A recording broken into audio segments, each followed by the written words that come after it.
ገባ ቆይ ምንድነው የተፈጠረው? የትርሲ ገዳይ ቀጥ ብሎ ቤት ድረስ መጣ። እባክህ ምን ፈልጉ? ምን ሊያደርግ? እሱማ እኔን ሊገለኝ ነበር። ይኸውልህ ፊት ለፊት ጥይት ደቅኖ ቆሞብኝ ብሩክ ነው ከኋላ መጥቶ ያተረፈኝ። በስመ አብ። እና ተጎድቷል ሰውየው? እሱማ ደህና ነው። ምን ያህል እና የት ነው ያሰርከው? እሱ በር ላይ ምን ያቆማችኋል? ግቡ እንጂ። እሺ መጣን ጋሼ። ምንድን ነው ሰውየውን እዚህ ነበር ያሰረው አላላችሁኝም እንዴ? አዎ ኮማንደር፣ እንዴ ይኸው እንደው ገመዱ እንኳን አይታይም እንዴ?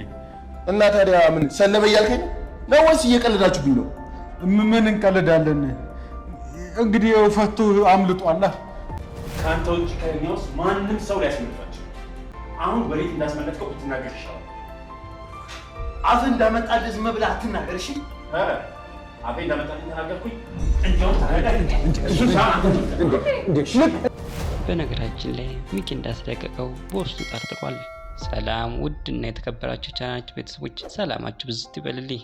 እስከ ቪዲዮ ፍጻሜ አብራችሁን ከቆያችሁ በዚህ ክፍል ምን እንደተፈጠረ ማስደመጣችሁ ይሆናል። ሰብስክራይብ ያደረጋችሁ አብራችሁን ቆዩ። ኮማንደሩ ገዳዩን ለመያዝ ወደ ነሳሚ ቤት ሄዷል። ሲሄድም ማንም ሳያስከትል ብቻውን ነበር የሄደው። በዚህ ሁሉ ነገር መሃል ግን ወይዘሮ ሂሩት ጥርጣሬ ውስጥ ገብታለች። ብቻውን መምጣቱ የሆነ ችግር እንዳለም የተረዳች ትመስላለች።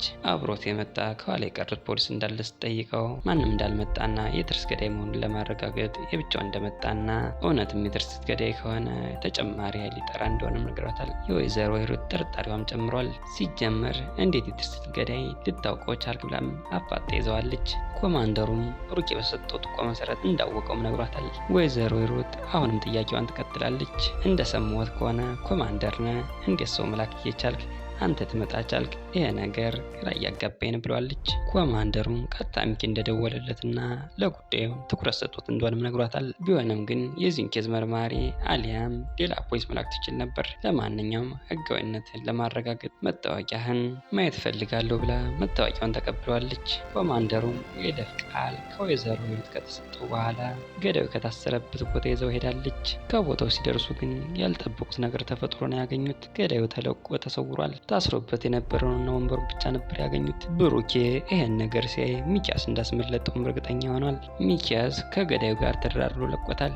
ሚኪያስ ገንዘቡን ሊሰጠው፣ የትርሲት ገዳይ ደግሞ እህቱን ሊለቅለት ተስማምተዋል። ሚኪያስ ገዳዩን ሲለቀው ጠንከር ያለ ውጤት ያቀምሶታል። በሌላ ጊዜ አሳዶ እንደሚገድለውም ነግሮታል። ገዳዩን በበኩሉ ገንዘቡን ከሰጡ ከፊቱ ዘወር እንደሚልለትና ምንም አይነት ችግር እንደማይፈጠር ቃል ገብቶለታል። በስተመጨረሻ ሚኪ ከታሰረበት ገመድ ፈቶታል። ምንም አይነት ችግር ሳይፈጠር ከዚህ እንዲጠፋም ነግሮታል። ገዳዩን በበኩሉ ምንም አይነት ችግር ሳይፈጠር ውልቅ ብሎ ጠፍቷል። ኮማንደሩም በጣም ተቆጥቷል። ሰውየውን እዚህ ያሰር ነው አላላችሁ የት አለ ነው ወይስ እየቀለዳችሁብኝ ነው በማለት ጠይቋቸዋል። በነገራችን ላይ ሚኪ እንዳስለቀቀው በውስጡ ጠርጥሯል እና አቶ ዘነበም ግራ እንደገባችውና ፈቶ ሊያመልጥ እንደቻለም ተናግረዋል። ብሩኬ በቀጥታ ሚኪ እንዳስመለጠው አውቆ የት ነው ያስቀመጠው ብሎም ጠይቆታል።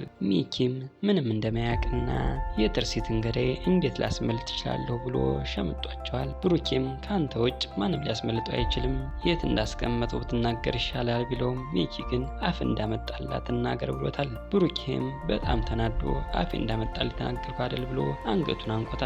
አሁን ላይ ነገሮች እየጠሩ መጥተዋል። የሚኪ ተንኮል ጋር የምትሉ በኮሜንት አሳውቁን። መልካም ቆይታ።